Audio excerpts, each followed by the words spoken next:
Okay, we'll go ahead and get started. How's everybody doing tonight? Okay. Good. So I don't feel like I'm just speaking to names. Can I go ahead and ask you guys to turn your videos on? It's just nicer to see faces and heads and eyes blinking and all that than just letters. It makes me feel like we're alive after all. It's not required. It's not necessary, but just as a favor for me to make it so that it's a little more comfortable. Okay, so let's get started. My name is Andres Hinojosa, and I will be your faculty for this course, Computer Accounting 210. A little bit about myself. I'm originally from Tulare. By the way, most people refer to me as Andy, so Andy, Andres, whichever way, whatever you're comfortable with. But I'll tell you what, okay, if you're gonna call me Andres, you have to roll the R, is that cool? All right, everybody unmute yourselves. We're gonna practice. Everybody unmute themselves. I'll unmute all. Are you guys ready?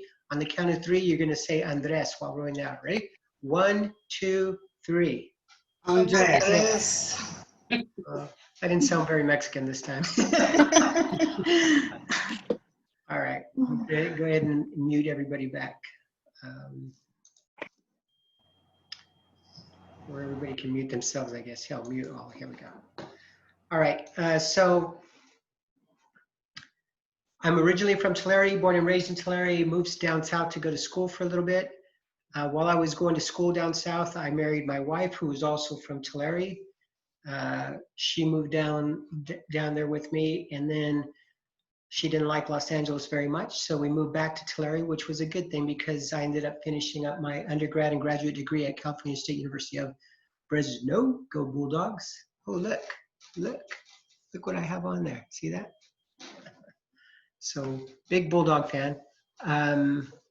While I was finishing up my my degree there at Fresno, I was working for the city of Sanger as a director of finance. And then when I finished that up, I started working for a agriculture company in Exeter, California. And I was the CFO there. And then at that point in time, I decided that I really wanted to become a CPA, certified public accountant. And so I made a decision to go ahead and jump ship and took a pretty big cut in pay and started working for a CPA firm, which is required. You have to have the experience, you have to meet experience requirements in order to become a CPA. And put in the time, earned the experience hours, and then passed the CPA exam and became certified in 2002. And then the objective was that I really just wanted my own business at some point in time, so I started my own practice in 2005. And so we have a small CPA firm in downtown Tulare. It's made up of 6 of us, and we do accounting, tax returns, financial statements, bookkeeping, and payroll services in my office. So we're pretty busy there for a small group of people, but that's good. Hopefully we'll continue to be busy even through this COVID stuff that's going on. As far as my teaching experience, remember that cut and pay that I told you about? Well, I had to find a way to supplement it, right? And I just earned my master's degree, so I started teaching at Porterville College initially. I started teaching for the University of Phoenix, then for College of the Sequoias, and since then I've taught for Reedley College, University of Phoenix. I still do classes for Fresno Pacific and Embry-Riddle Online, and a number of other colleges that I've taught for. But right now, the good news is that I teach almost exclusively for College of the Sequoias. There's a fly that's coming at me. I'm gonna get that dude sooner or later. But anyway, I'm teaching primarily for COS, and I don't have anything lined up right now. And I'm not sure if I'm gonna do much more beyond COS now. I'm so busy at my office now that it makes it difficult for me to do that. So let's see. Personally, I've been married now for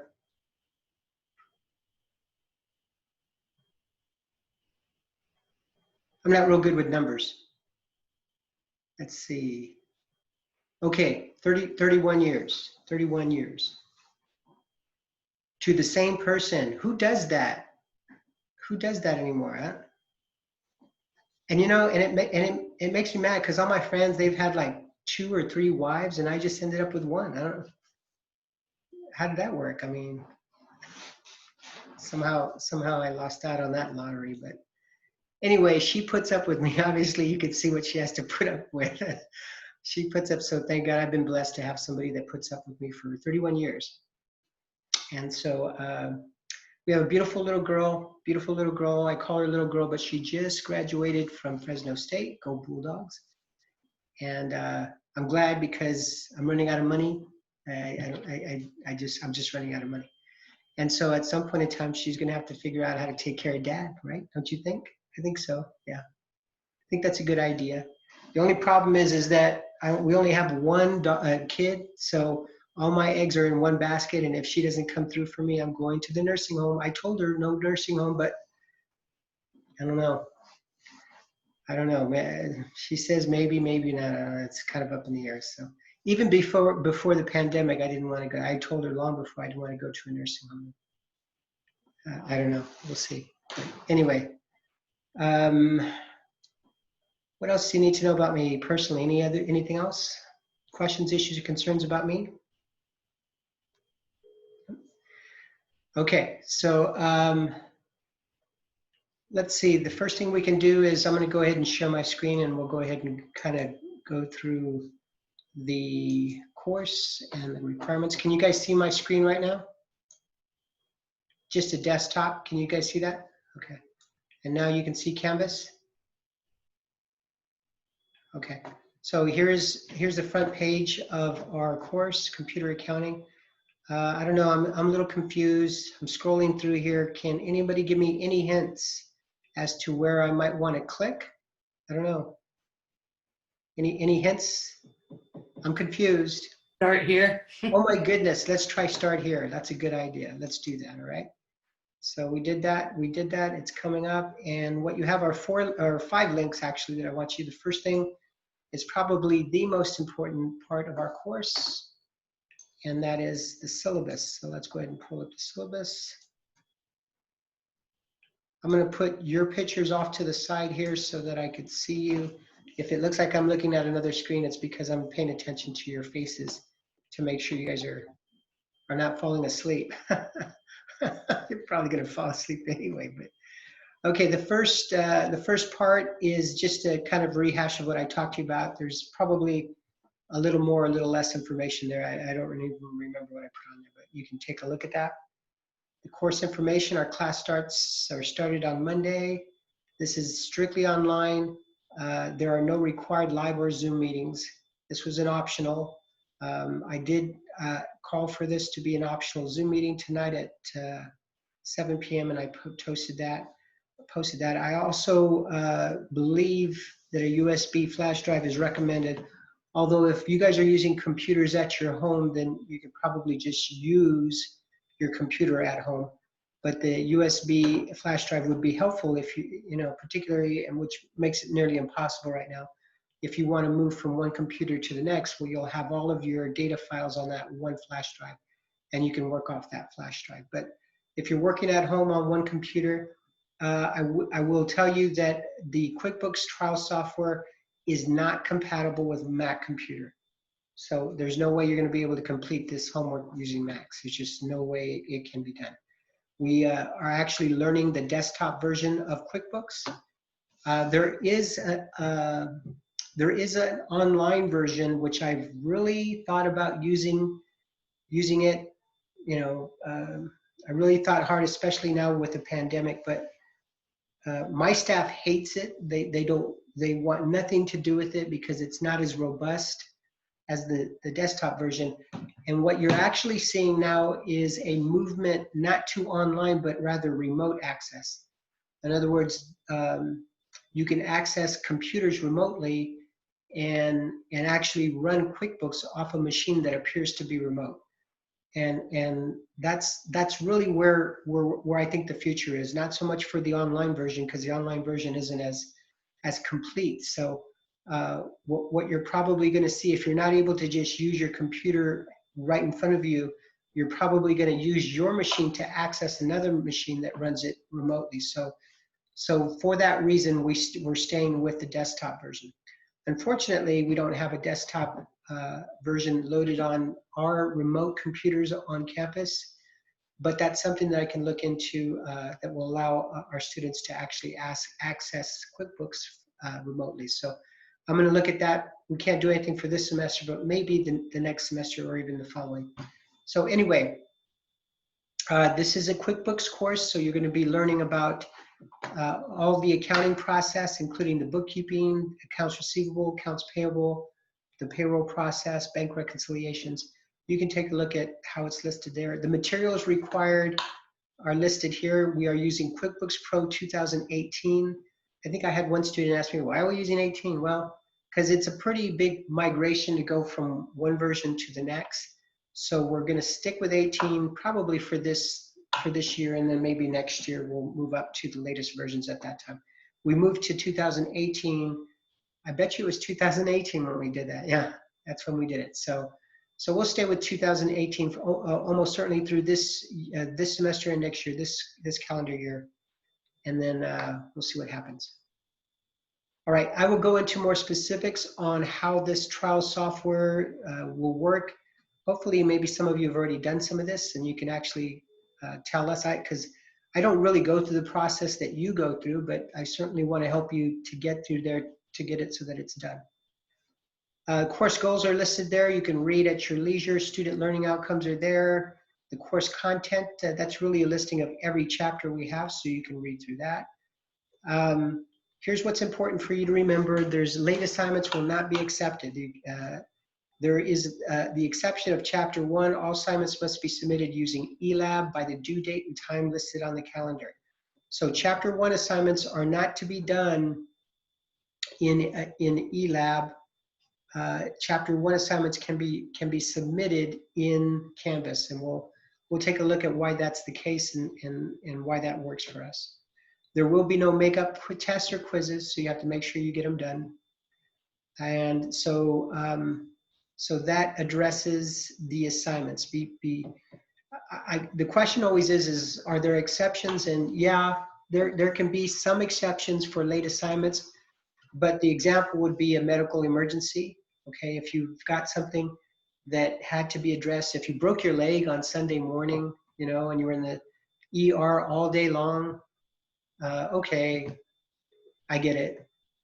You couldn't get to a computer. Oh my goodness, don't break your leg, right? That's not cool. But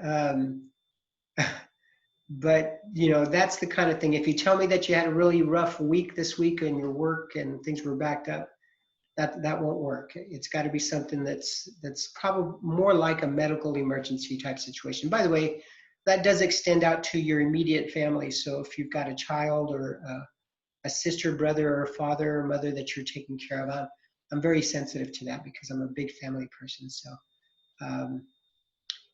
so that can be something that if you need an extension, you can let me know what's going on and we can talk about it.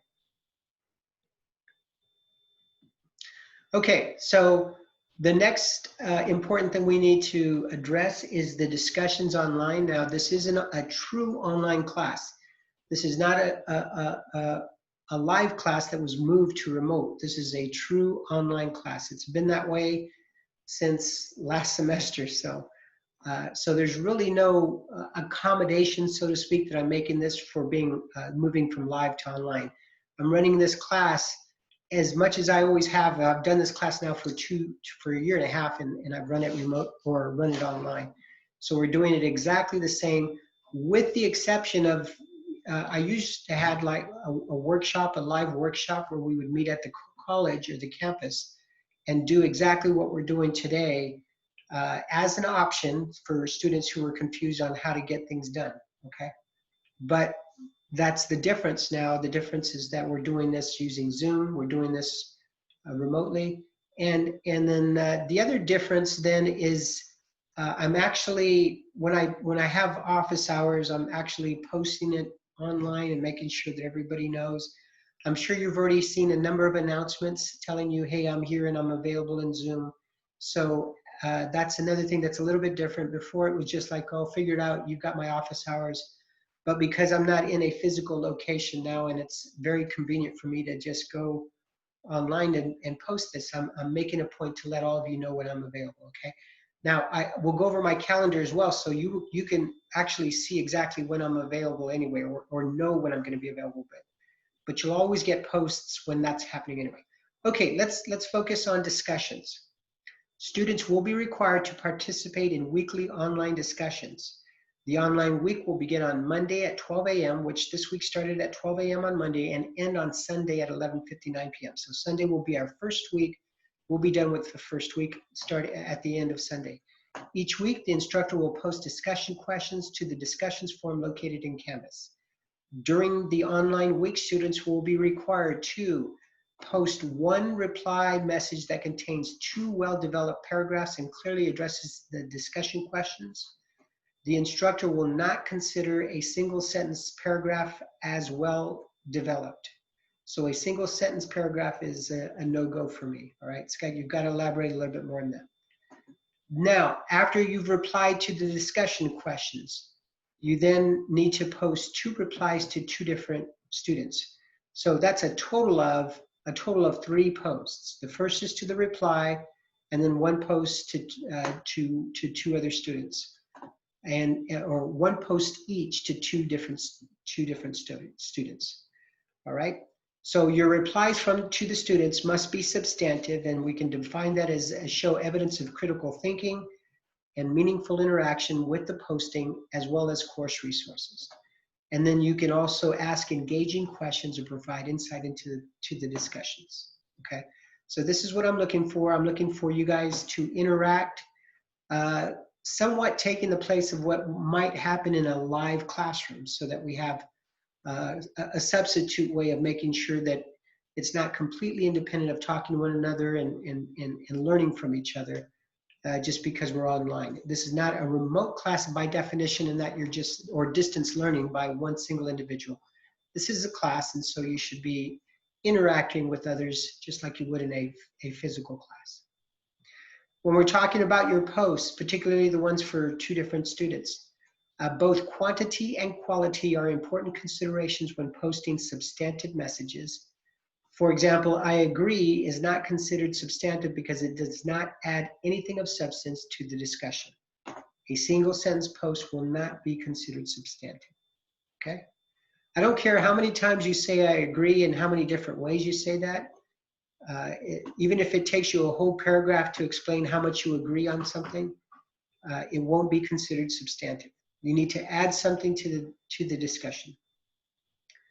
Okay, the way the grading is going to work is that students will earn 50% of the weekly discussion points by responding to the initial discussion question. By the way, you either meet the requirement of addressing the question or you don't. There's no partial credit for the 50%. So you get it done or you don't. Let's say you get it done, you get 50%. Students will then earn 25% of the weekly discussion points for each substantive reply to other student posts. So let's say you post 2 new posts to 2 other students, and one of them is substantive and one of them is not substantive, okay? So you will get credit for the 50% of the discussion points, or assuming you reply to the initial discussion question completely. And then you'll get 25% for replying to 1 individual substantively, but you will not get another 25%. You'll get 75% in that example there, okay?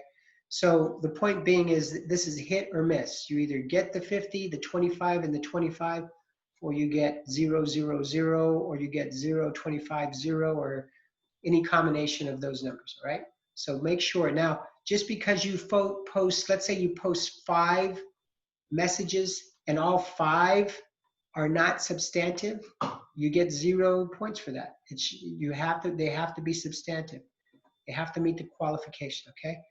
I hate when that happens too, because I can see you're spending the time and doing something, but you're just agreeing with everybody and you're not adding to the discussions, and that's not going to earn you any points. Students posting messages to the questions thread will not, those posts will not count towards participation. Okay? Any questions about participation? Any questions at all?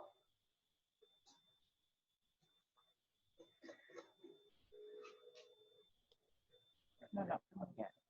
You have a question? Okay. No, not yet. Okay, very good.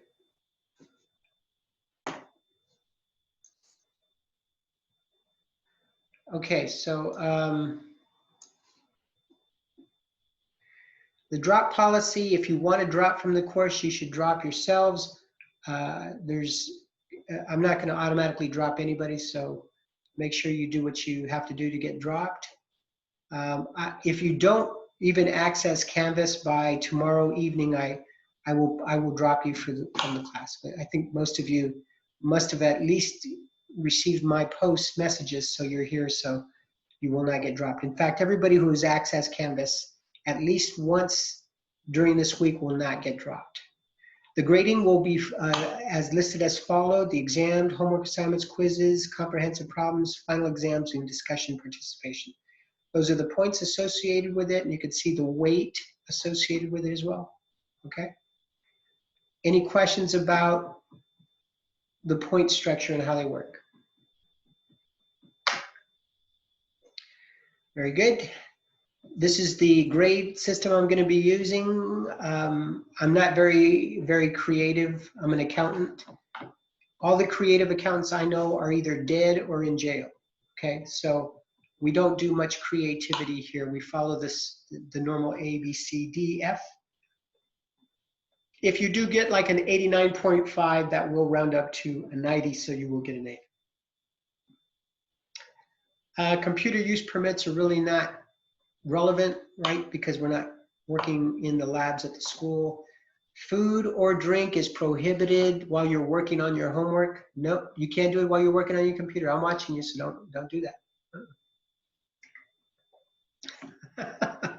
Your computer will automatically shut down if I've set your computer so they will shut down if it senses any food or drink around it, all right? So just remember that. Remember I told you, you try to tell me you're having computer problems, I told you not to use food or drink, and then boom. Don't cheat or plagiarize. We do have a final exam that's going to be due. That due date is on Tuesday, December 15th at 4 p.m.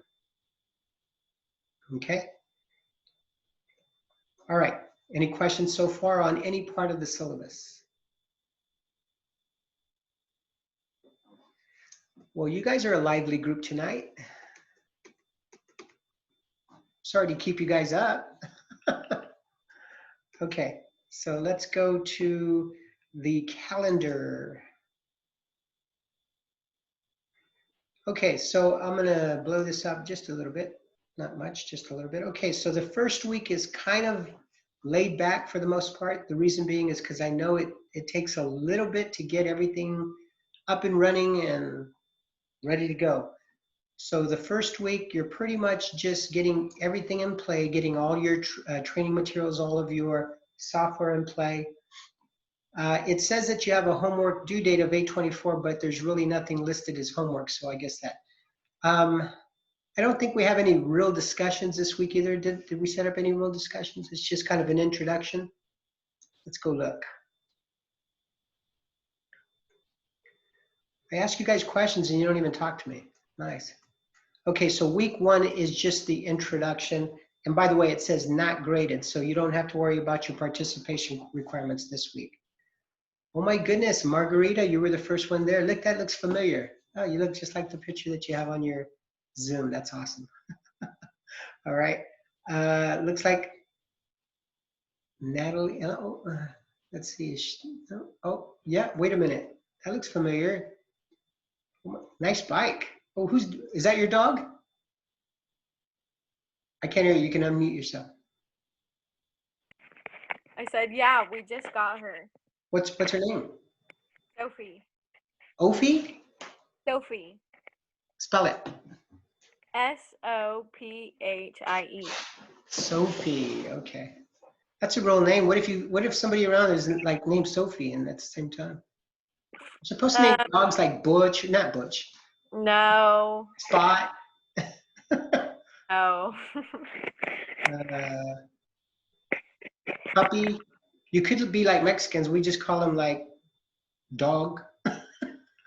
Yeah, we want her to stick around though. Okay, all right. Oh wow, there's Sun Lee. Where's that? Is that San Francisco, Oakland? Yeah, yes, San Francisco. Okay, very good. Are you a gangster? Is that a gang sign or what? Yeah. Are you a norteño or sureño? Okay, I won't ask. I don't need to know. Okay, anyway, so that's enough fun with that. That's what you're posting for this week. It's not graded. It's more for you to kind of just get to know other people here. And if you get a chance, you can even interact with them so that, you know, at some point in time, you can have some questions that maybe even go back. There's also a question set up here. It looks like there's a question that I haven't seen. When was it posted? Oh, it was posted today. Okay, actually, I did talk to Chelsea online and made it clear.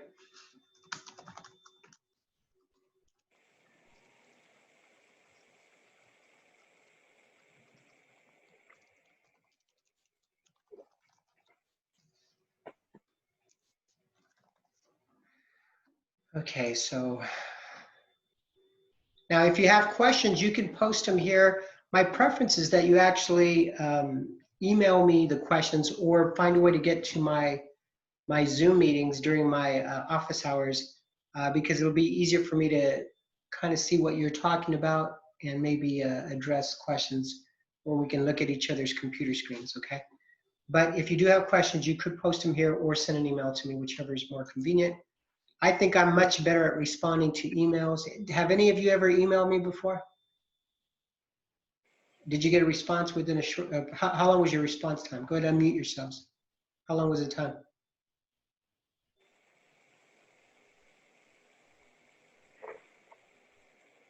Today. Sorry, it was fast. About, what does that mean?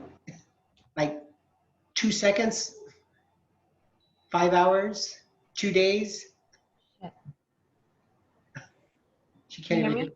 I can hear you. You can't Oh, hear. You, gotta put your you took your earplugs off. I took them out. Yeah, yeah. Yeah, it was fast. About like, what do you mean by fast? Does that mean? Like Like- 10 minutes. Oh, that is fast. All right. I'm not usually that fast, okay? Maria, you got one too? How quick did you get yours? I don't remember because it was last year. It was last year. Yes. It took me a year. My son was sick. And Oh, okay. Okay, well, I am pretty good. I have my rule is a 48-hour response, and that's because if I sign off on Saturday night, then you send me an email and I decide all day Sunday I'm not going to get there, and then I don't get around till Monday night, that's within 48 hours. But having said that, usually I reply within a few hours, unless it's on, you know, like a Sunday, there's a good chance I'm not going to get back to you very quickly. All right, so emails work. All right, so let's go back to what else did we have at the home, at the start here? And I went over the participation requirements. They're posted here again. Here's some information about me, and I'm gonna let you in on a little bit of a secret. You guys ready? This is just between us girls, okay? That's my cell number. I don't need stalkers after this class is over. Get rid of my cell phone after we're done. I don't care if you're not happy with your grade. You don't stalk me. I'll get the police. I'll call the police. They will come knocking on your door, okay? So just get rid of my cell phone after we're done with the class. All right, a little bit more about me there. We've already talked about me enough. And then Canvas support, there's a link here that'll give you some guides on how to use Canvas, including videos. And then also if you're using an Apple phone, it'll help you there, and an Android phone. So those are good resources for you. Let's go ahead and click on modules. And let's list at the start here. We did the syllabus, calendar, participation, me. online purchase of materials, we'll come back to that. Andy's, my schedule. I told you earlier that I do have Zoom meetings, and you can look and see when I'm actually online and available. For you guys, I am available 9 to 10 on Mondays and Wednesdays. That's Monday and Wednesdays, 9 to 10. And then on Tuesdays and Thursdays, I'm available from 12 to 1. So there's 4 times that I'm available during the week on Zoom. Now, will be on Zoom during all of these other periods of time, but I do have to reserve it for them as being the priority. So if you're there and I'm helping you and somebody else comes in, I'm going to have to stop and give them first crack, because these are live classes that were, the time that we were supposed to be meeting live. So I do have that time for them.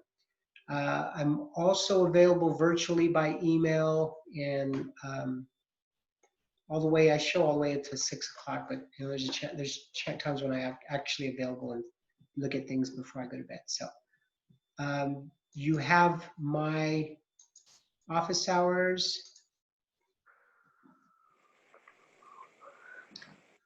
All right, let's go back to the modules. Canvas support we already looked at, and here's the questions thread. We already looked at one question or a thread that was put, and I replied to it. Please post any questions. I'm subscribed, so I should have an email on this. Let me check to see. She did that like early, and I don't remember seeing it. Did I just ignore it? It's not cool if I did. I mean, it was today, so it wasn't like, and then I did end up talking to her. 409, 128. Huh.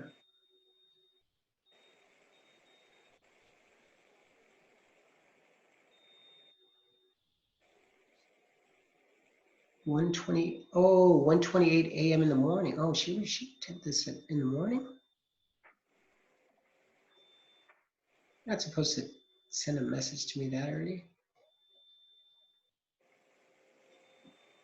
Huh, it didn't come through on my emails. Watch, I'll show you. That was yesterday. The first I got is at 2:12 a.m. Huh, that's interesting. Okay, so there's another reason why you should really trust emailing me rather than this, because I am subscribed to it. And so I should have received an email alerting me that she posted that question, and I don't see it. I just saw it right now. So as a rule, you probably are better off sending me an email message just to make sure I get it. Plus, it's a little bit more private. If you ask a question about grading, I can't really discuss grades in a public forum anyway. So it's better that you go ahead and send your emails to me, and that will be more likely that I can address your questions that way. Okay, going back to the modules, we've got the questions thread in. This is the Zoom meeting. I'm recording this meeting, so I will post it. If there's something, well, I will post links to the video.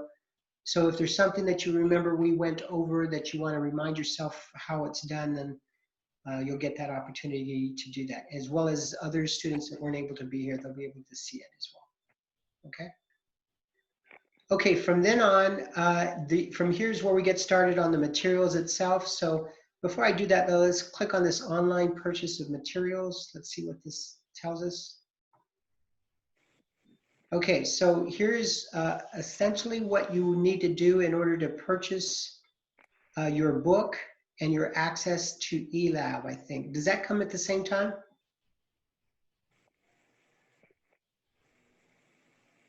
Okay, well, let's push that off to the side for now. How many of you already got your materials? I have it. You have, or oh, you got your book? Jane, do you have it already? Yes, you do. All right. How did you get the book? The ebook? Are you talking about the ebook? Oh, is that what you got? No, I saw you hold up an actual book. Oh, the actual book. No, I just did the online so far. Okay. I haven't received the book yet, but when we get to it, I have a question about the ebook thing Okay. All right. with the other thing. But I was confused, sorry. But I did go and sign up for everything, but I didn't get the book yet. Okay, so this is the package for the book. I think this is where you could buy the actual book itself. But I think with the subscription with eLab, and you can correct me if I'm wrong, you're actually going to get an electronic book. Is that right? Yeah, okay. So if you want this in addition to what you're going to get from an ebook, then you can do that. That's completely up to you. In fact, if you're going to be using QuickBooks in the future, that might be a good idea for you to have anyway, because the ebook is really what we're going to be using to learn, and you can use it as a guide for whatever circumstance or situation that you have to deal with. Where was I?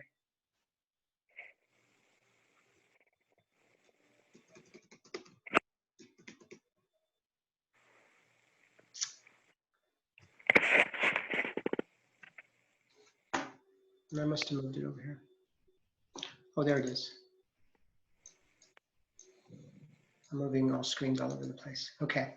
So this is the process you would go through to actually buy a physical book. Now, what I would recommend is to just follow the order in which I listed things. So the first thing is the eLab homepage. All right. Now, this is what, once you get into the system, this is what you're going to get. Now, I think the very first time, if you click on this, you're going to actually go through this subscription process. So I think this is a video. Let's take a look at it. And let's go ahead and listen to the video. Tell me if you can hear the audio on this when it comes on.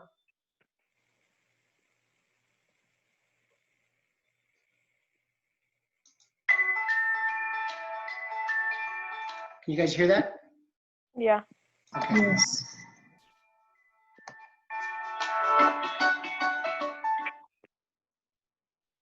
To get started creating a student account, go to the eLab homepage and click on Learner under Register as New User. Begin filling out the form with your information. When you get to the zip code field, type in your zip code, then click anywhere out of the box. It will then automatically fill in your country, city, and state. Click the Create Account button at the bottom of the page to finish the registration process. Congratulations! Your eLab student account is now created. To verify this, you will see your name at the top of the page. Okay, so you'll see your name here. You'll also hear this, click here to add a course, and it's going to ask you for a course ID, right? And the course ID is right here. Adding my eLab course code, I guess it's what it's called. Course code is listed right there, okay? So when you get to that screen that I just showed you,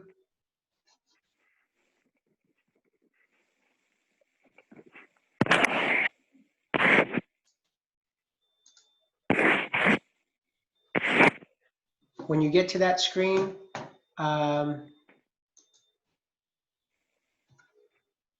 click on this to add a course, and then you're going to need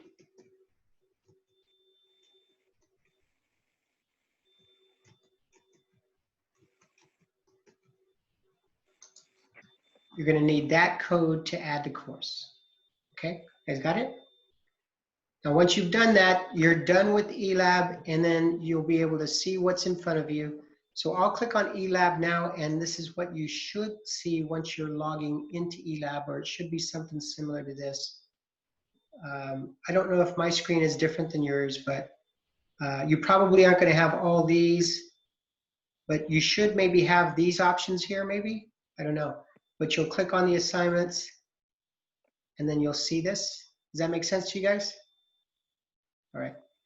Now I'm going to go to, I think there's quite a few that are already registered. I'll go to the grade book so I could just see everybody's. Go ahead, do you have a question?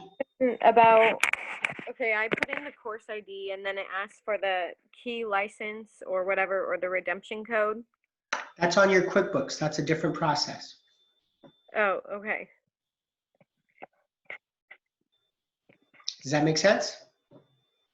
So I'll have to put that on QuickBooks somewhere. Yeah, that's going to be well, the redemption code would be if you want a physical book, but well, just hang on. Let's see. We're going to go through the other process to make sure we're talking about the same thing. I think though that course code that I gave you is all you need to get to this to be able to see. Are you in there yet? Have you been able to log in at all? I've logged into eLab and stuff, but Okay, all right. Let me move. I just noticed. I just remembered that there's going to be some grades already there, so I'm not going to be able to see for sure. What was the last name? Ellens, ELLENS. Let me make sure you're listed.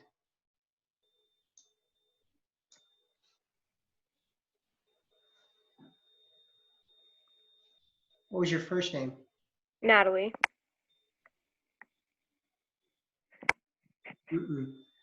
Let's see. I do see Soon Lee, so she's already signed up. Let's see, Bianca. Let's see if I see your name. Bianca, what's your last name? Oh, Agunes. Okay, so you're there. Alcoran. Yep. Jane is there. Maria. Let's see, Maria. I don't see Maria there. You haven't signed up yet. How about Homer? Let's see if Homer's there. I don't see Homer. And I saw Soon Lee already. So, okay. Anyway. Well, maybe Homer's the last name. No, it's not. Okay, so it looks like of the, let's see, what do we have? 4, 5, 6, 1, 2, 3, 4, 5. Of the 5, maybe 3 or 4 of you are signed up, but the other ones are not. So you need to go through that process. Nothing is actually due this week, so that's, you've got some time to get this all set up. If you continue to struggle, you may have to visit me during one of my Zoom meetings, or actually send an email to me, and maybe we'll set up a Zoom meeting and I can have you share my screen, and we'll go from there. Or I'll have you share your screen and we can see if we can get you signed up, see what's going on. Okay, so now let's assume you're successful at getting the eLab all set up. And let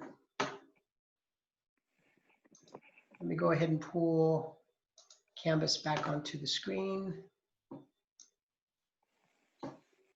Well, I can just go here. Okay, so we'll go back to modules.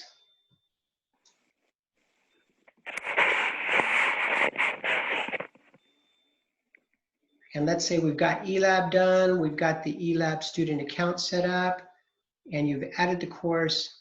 Now what you're going to have to do is go through the process of downloading Desktop 2018. Now this is actually the bigger challenge for most students, and that is going. So what I want you to do is don't rush through this. Take some time and read through everything, okay? So this guide includes instructions for installing the trial version of QuickBooks Desktop. So what you're going to get is a 180-day trial period, which is a 6 months trial period that will allow you to complete this class. All right. Now here are some quick links, but these links just bring you down to the places where you want to go, and you might miss something, so it's important for you to read through this carefully. Your trial software is available via the Intuit website using a service called Sheer ID. Most students are instantly verified after completing the steps as outlined. If you aren't instantly verified, or if your school was added as a custom school, you will go through a second level verification process that can take up to 20 minutes. Oh my goodness, 20 minutes, that's a long time, right? All right, but most people are actually going to get past this, once they do it the first time. This guide is designed for college, university, and trade school students. If you are a high school student, your teacher will complete the educator registration process. Okay, so note the trial software for use on Windows PC. It cannot be installed on Macs or mobile devices using the iOS or Android operating system. So it's not going to work on your cell phone. It's only going to be on a PC where this works. Okay, so when you go through this process, you're going to navigate to this. I'll go ahead and open this up as a second screen here. So you're navigating to this QuickBooks Desktop for Students. All right, and you're going to start filling out this information that's listed here. So let's go ahead. You're going to list every, now the one thing that I do want you to make sure that you do, because this is a first gotcha if you don't do this, you have to enter your COS account, email account. Because if you do not, they cannot verify that you're a student. Entiende this? So make sure you use your COS Giant email account when you're entering this, so that they can confirm that you, in fact, are a student, and the approval process will go much faster, okay? You're going to enter information, the school information, etc., part-time, full-time, whatever you have. So once you've done this, verify and continue. You will either be instantly verified, and if your retail activation does not work, please email us at educationintuit. Well, if it doesn't, I think you're going to have a second process. Let's see if it. You should be receiving an email shortly with more information on getting started with QuickBooks. If you don't, please check your spam folder for email from verify@shareid.com. And then there's a quick link here where you can share ID frequently asked questions. You may be asked for additional information. This would be if, for example, you use an email address that doesn't work for, I mean, I think they're going to be almost automatically if your email address ends with .edu or .edu. Or maybe there's this like dark web space that keeps all your information and they know that you're a student. I don't know. But anyway, this share ID thing is what is supposed to make it all work for you. Okay, so you may be asked for some additional information if it's not verified immediately. Maybe there's a timing issue. And then if that's the case, you may be asked to submit a class schedule, a transcript, a tuition receipt. So if you're asked to do that, what you're going to have to do is actually print, let's go with the class schedule. You could print the way you'll end up doing is see your class schedule on your screen, on your web page. Then you'll go to print, you'll print it, and you'll print it as a PDF, save as a PDF, okay? When you save it as a PDF, then you could save it somewhere on your computer, and then you could submit your PDF of your class schedule in as proof that you are a student, okay?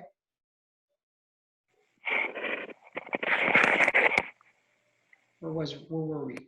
Yeah, right here. Examples of acceptable documents are class schedule, transcripts, tuition receipt, any official document that displays your full name, college, university name, and the date within the last 3 months, okay? So they're pretty lenient on this, but you may have to go through this second verification. And I had some students actually go through this second verification process last semester in the classroom, and they got their codes within about, like it said, about 20 minutes, all right? Ideally, you just go through this first part and you're checked in immediately and there's no questions asked, all right? Okay, if you were follow the steps for your situations, if you were instantly verified, go to step 8. If you need to provide additional documentation, go to step 5. So quickly, the second level verification, you're gonna print that screen. I told you, you could, in fact, you could take a picture of it as well, a JPEG, and submit it that way. I think it's much easier to just print it as a PDF and submit, but it's really up to you, whatever works for you, okay? And then you can follow all of these steps to submit, and you should be able to get what you need. Okay. At this point in time, you're in part 2 installing the software, so you'll click on this to download an EXE file. This will be a QuickBooks file now, and you can do this even before you've got your activation trial. And you could do everything even without being activated or actually getting a code, and you'll get a trial period download for 30 days. So there won't be any reason why you won't be able to get started on this within 30 days for sure. All right, because you'll get an automatic 30-day trial period. But in order to have it available to you for the entire course, you're going to get this. You need to have this share ID confirmation so that you'll get a code that allows you to run for the 180-day trial period. Okay, when you download, you'll run it, and then you'll get an install process. Most of you have actually installed software. But this is where you're going to get, when you get approved, they're going to give you a license number and a product number, and that's going to be the 180 trial period. That license number and product number is what they will email to you, and that is what you're going to be using in order to get your Intuit activated for 180 days. Okay? Now, once you've got it installed and ready to go, there will be an additional activation process that you just have to say activate now, okay? In order to use your software for a full-length trial, you must activate it within 30 days, and then you will have, if the window appears to prompt activation directly after installation, click the activate button. Otherwise, start the activation process by choosing help, activate QuickBooks Desktop, and then click activate. Even if you miss this like the first time, the next time you get on, it'll keep asking you until you have the software activated, okay? So you don't have to worry about losing track or sight.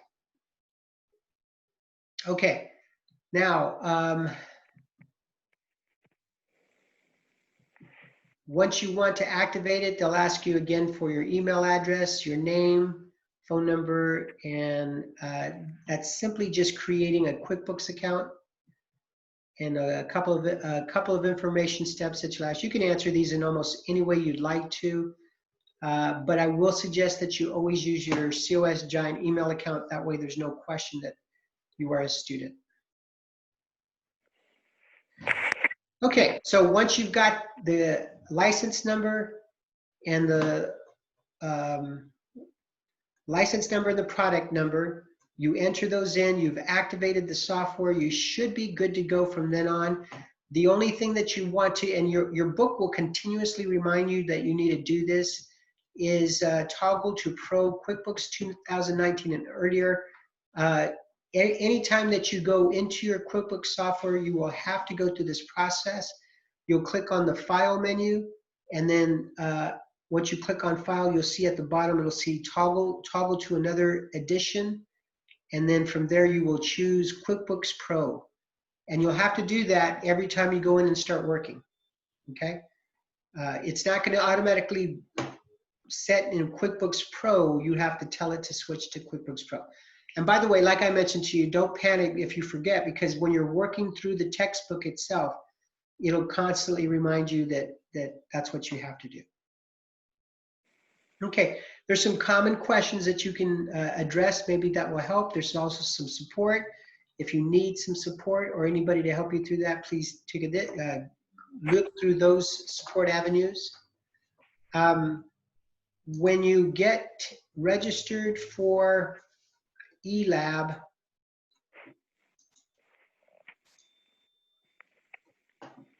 and I'm thinking it's the same for you, but off to the right, you should have an option here that says ebook. And that's if you just use the eLab version. If you don't buy the physical book, you'll get this screen and you'll just continue reading and you should be good to go. Please, please, please. Yes. So this is the example of the ebook. It's exactly like the physical book. And you simply just kind of go from page to page to page. You have your front matter. And you'll start on chapter 1 and the chapter opener. And you'll just start going. And you know, as you're going through, you just go from page by clicking down one page to the next. You're going to be learning the QuickBooks Pro version, but you've got to always switch the version that you have to QuickBooks Pro. Otherwise, it may or may not work, okay? All right. So that was a pretty lengthy process to discuss. Do you have any questions?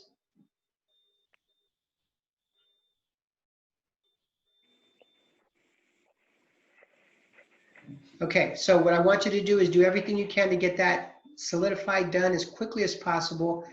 Now, the good news, even your first week's assignment or your first assignments are due on August 31st. You don't necessarily need QuickBooks all set up and running and to go for that. Your first week's assignments, you know, I kind of make sure I give you plenty of time to get this all set up. But your first week's assignments are, let's go look at what your assignments are for the first week.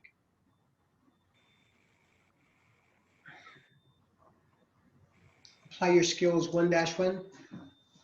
Oh, no, I take it back. You will need that. So you're going to complete your, apply your skills 1-1 located on page 18 of your textbook. So you will need the textbook, you will need QuickBooks, but what you won't necessarily need to do, you're not going to submit anything to eLab the first assignment. You're simply going to submit your documents here. Complete the exercise, apply your skills 1-1 located on page 18 of your textbook. Submit the Explore QuickBooks worksheet to this link. Okay, so you're going to submit it at this point in time. You're going to submit it here. All right. That will get you your assignments done for 1-1, and I think it's also for 1-2.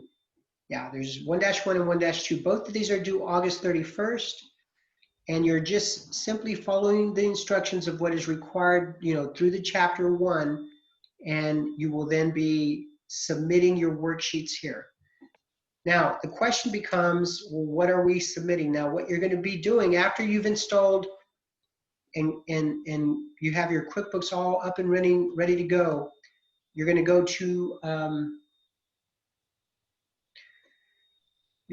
to the exercises the exercise files you need to download. You have to download the exercise files. So you'll click on this.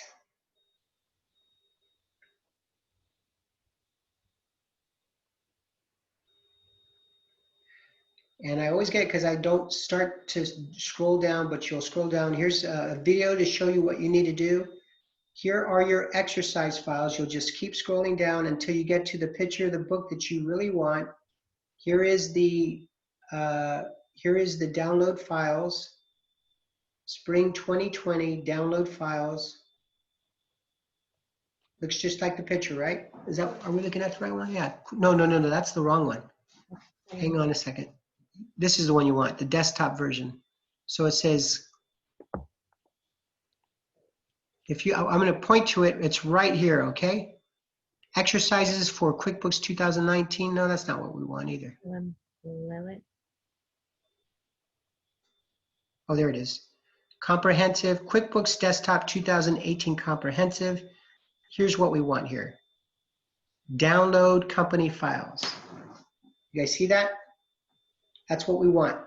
QuickBooks Desktop 2018 Comprehensive Files. So you're going to click on down. Now you do have two options. One is the portable files and the other's the company files themselves. You're going to want to go ahead and download. I'm going to go ahead and suggest that you download the company files, especially if you got plenty of space. They don't take up a ton of room anyway. But you'll click on it. I go ahead and click on it, and then you're going to save it. I would suggest if you get confused with computers, just go ahead and save them to your desktop, and you'll see that the name of the folder that's going to go on the desktop is listed here, and you'll just click save. So that's downloading the company files. It is a zip file, so you'll have to unzip it, and these are it's going to contain all the files that you need for this course. Now I'll go to the desktop.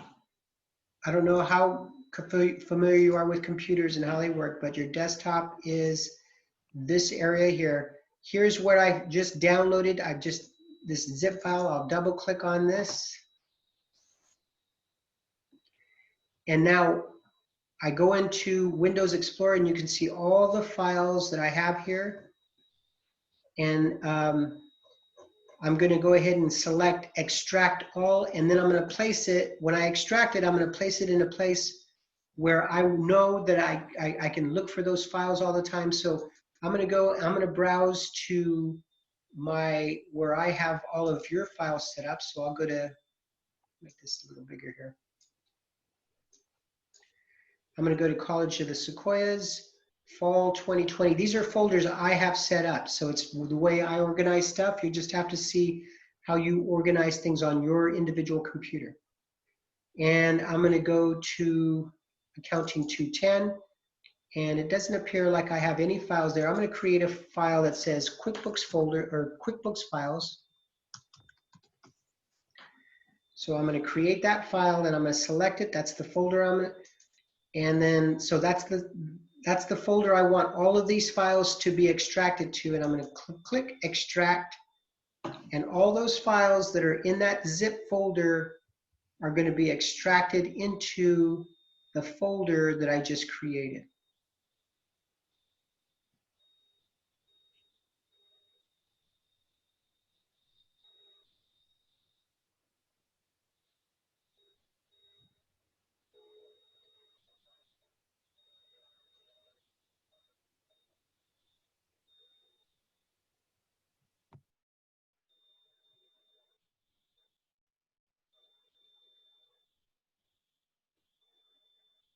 Okay, so all those files are there. Now if I go to College of the Sequoias, this is where I put it. You can put it wherever you want as long as you know where it's at. Fall 2020, Accounting 210, QuickBooks files, and all the files I need are now in that folder where I just extracted that file to, okay?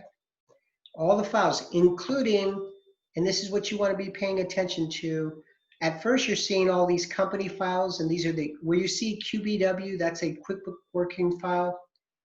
The company files, anytime you see like the little logo here, that's a good indication that you'll be able to select that file itself. And you'll get some instructions on your textbook on how to access these files. But what I also want to point out to you is that there are some worksheet folders that are going to be embedded in here as well.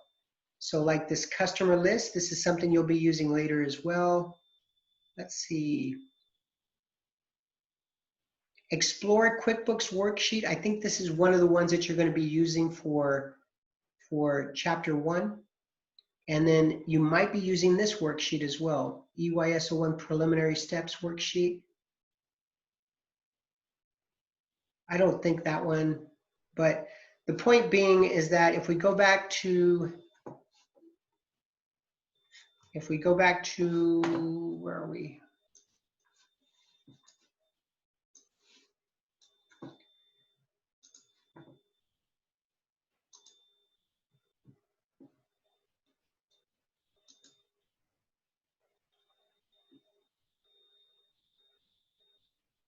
If we go back to our class, Accounting 210, and we go into the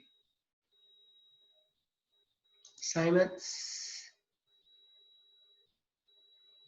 and we go to the apply your skills,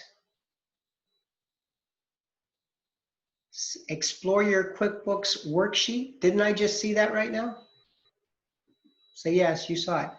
Explore QuickBooks worksheet. That's one of the files that we saw right here. There it is. Explore your QuickBooks worksheet. It's right there. Okay, see that? So you have to just find the files. They're actually all in the QuickBooks file. You download them. This is the way I would suggest you do it, all right? You could, if you're limited on space, what some people do is choose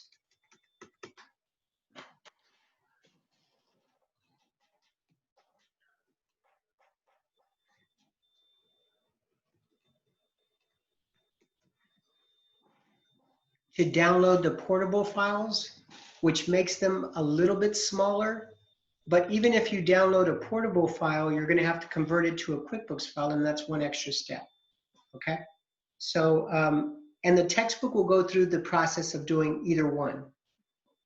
But for me, if I want to do this and I wanted it to be as easy as possible, I would just download the company files, and then you have everything you need, okay? Oh my goodness, let's go back to modules. So we went to the eLab homepage. We created an eLab student account. We know that there's the course ID for eLab. I showed you how to download and install QuickBooks, including acquiring the license and the product code. I showed you how to download the comprehensive exercise files.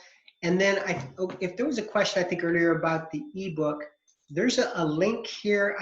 If you actually buy the ebook online, you'll get a code that you could actually, a redemption code that you could actually enter in here. And I think that's what's going to happen to me, because I think my code knocked out. So I have to actually enter a redemption code. No, it lets me right in. So what you'll have to do is you'll have to go through Vital Source, which is like a library, online library, and it will ask you for, mine's coming up already because I've already selected this book and it's already one that I use. But you may have to go searching for the book itself, and then it will ask you to, or you can enter the redeem codes here, and I think it'll automatically come up. So when you purchase the ebook online in that first step, then you might get a code that you can then go ahead and enter here to get it online. But either way, if you just go into the eLab, in eLab, you'll actually get that little link off to the right, and that'll give you your access to the ebook the way I did it the very first time. Okay? Oh my goodness, I'm so excited now.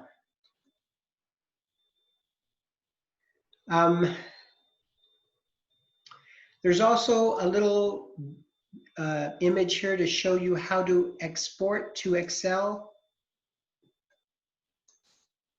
And in the process of working on your homework, there'll be times when they'll ask you to export your QuickBooks report to an Excel file, because when you finish the report, you're then going to submit that report to eLab.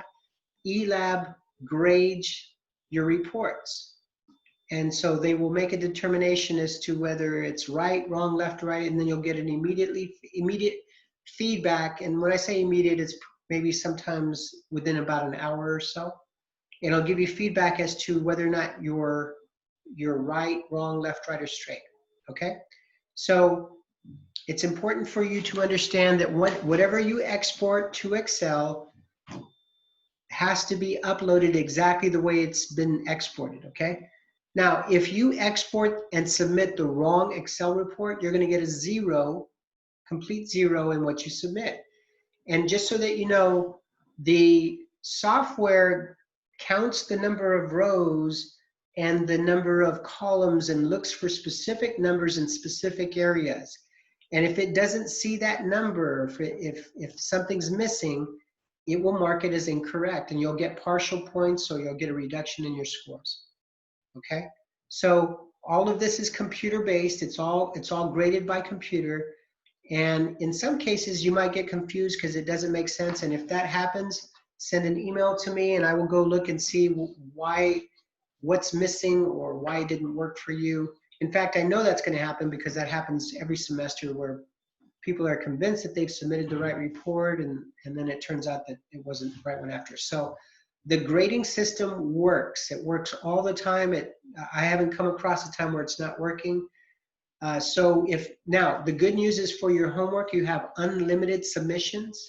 So when you submit it, you're going to get feedback, and you can then determine, okay, did I get all the points that I want? If I did, then I go on. If you didn't, then you keep trying to figure out, and it'll give you some feedback, a list of what went wrong, because there's going to be about 10, maybe 5 to 10 steps of numbers that it was looking for, and it'll identify what you might have missed, okay? So it's just kind of trial and error, especially the very first couple of times when you're doing this. But after you get into the rhythm, by about the 5th or 6th week, it's going to be somewhat of a slam dunk. You'll get your homework done. You'll do a report in Excel. You'll get an Excel sheet, and then you'll submit it up to QuickBooks, and you'll be good to go. Or up into eLab, and you'll be good to go. Okay. Now that upload into eLab is gonna, the first time you're gonna do it isn't until, well, the first submissions are into Canvas, and they're due on the 31st. I think the next ones are due on September 7th. So your first ELAB submission, you've got nearly 3 weeks before you really have to submit to ELAB. So get started on your homework assignments early, get started on producing, start trying to get through it, submit it, see what your scores are, try to figure out the problem. If you get confused, you know where I'm at. We'll walk you through this. And once you get into the rhythm, it'll be something that you'll be able to nail pretty quick. Okay. And then online, I would also suggest that you guys talk to one another, because sometimes, oh, I ran into that same problem, this is how it gets fixed. And sometimes you can get a solution that way, talking to one another. But if not, and honestly, sometimes they may be better sources than me, because I don't see it the same way you do. Although if I have to share your screen and kind of help you get through that, then I can help you with that as well. Oh my goodness, that was a lot to cover. Let's see, did we cover everything? All this. From here on out, there's some training videos as well.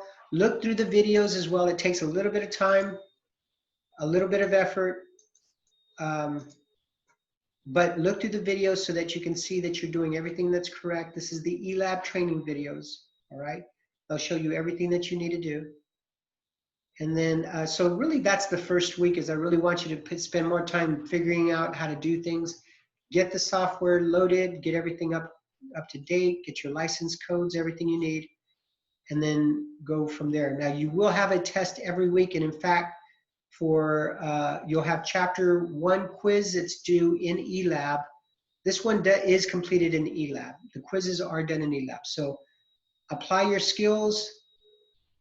1.1 and 1.2 are submitted in Canvas, but the quiz is done in ELAB. Okay, so you will have to take that in ELAB. In fact, I'll click on it and it should tell me complete the quiz in ELAB. Okay, so you will have to have that set up in it's due the 31st.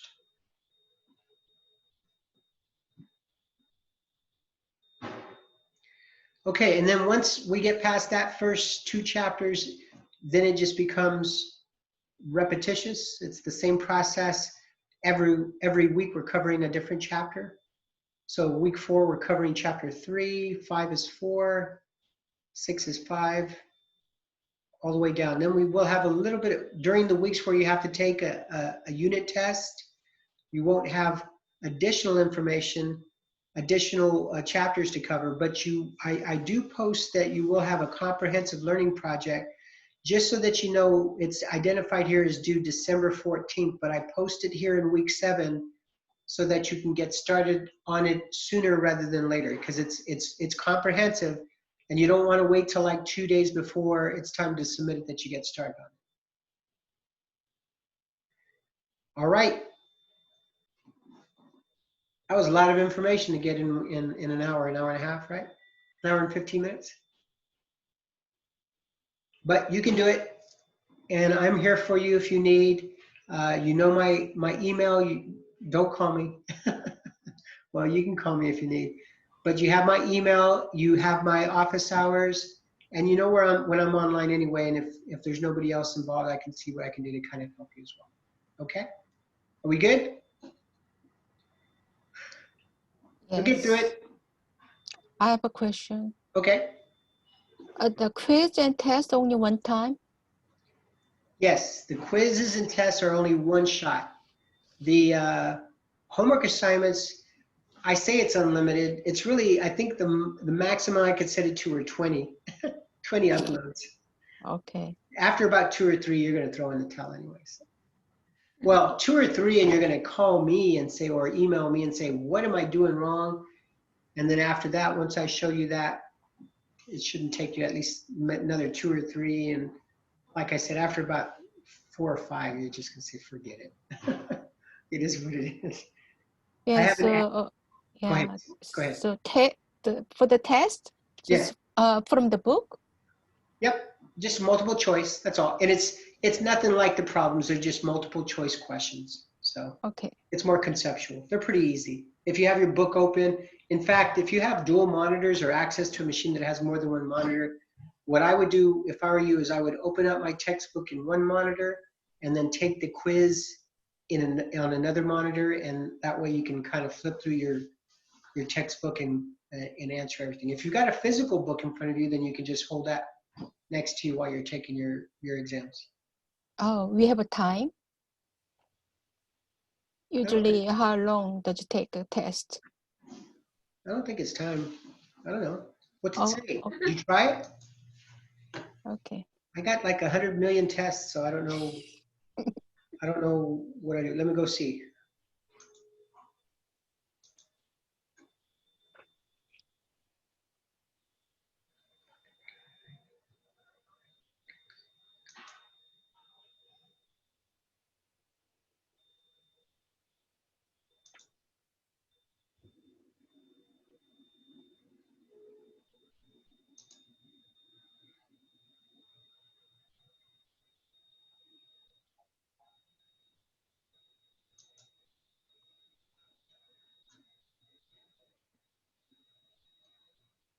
You have one attempt.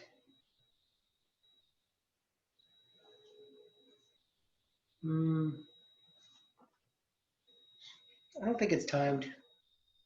No, it says set a time limit. I put no. So, but just one attempt. Okay. Okay. Thank you. You're welcome.